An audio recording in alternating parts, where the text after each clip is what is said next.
लेकिन कैप्टन अजय सिंह भदौरिया, आपको पता होगा देश में रेलवे और सेना के बाद अगर सबसे ज्यादा किसी पे जमीन है हिंदुस्तान के अंदर तो ये मौलाना है।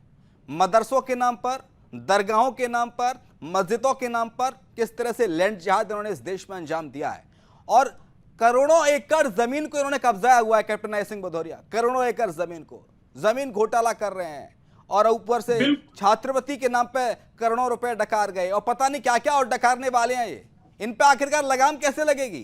कौन इन पर लगाम लगाएगा? बिल्कुल भारतीय जनता पार्टी इस तरह के कृत्य को कभी मंजूर नहीं करेगी और ना होने ऐसा कृत्य होने देगी।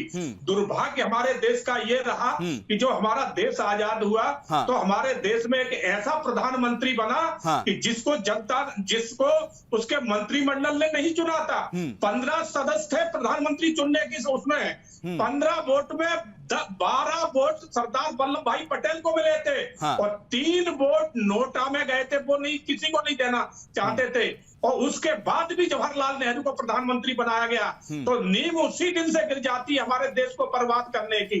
इस तरह की जो है वक्फ बोर्ड को जो कानून दिया जवाहरलाल नेहरू ने, उसी का फायदा उठा के उन्होंने जितनी सरकारी जमीनें थी उस पे अपना हक और अपना कब्जा दिखाया। तो ये कहीं ना कहीं है हमारे देश में जो सरकारें पिछड़ी रही हैं उन्होंने इनको इस तरह के कानून दिए हैं, उस कानून का लाभ लेके आज बाकी में रेलवे से अगर अधिक किसी में जमीन है तो वक्फ बोर्ड पे है।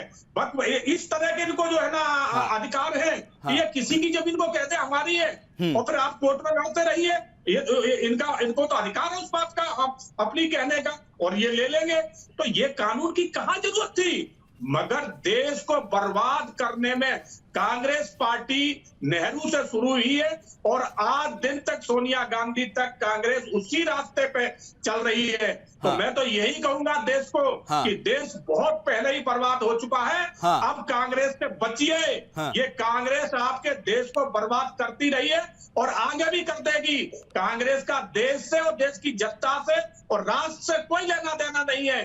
इनकी सोच सिवाय एक विदेशी है, क्योंकि ये पार्टी भी विदेशी लोगों की खड़ी हुई पार्टी है। पिछली सरकारें भी रही उत्तर प्रदेश में, चाहे समाजवादी पार्टी की सरकार हो, चाहे बीएसपी की सरकार हो या फिर सरकार फिर भारतीय जनता पार्टी की हो, इन सरकारों में भी मदरसों को तवज्जो दी गई, तभी इस तादाद में मदरसे उत्तर प्रदेश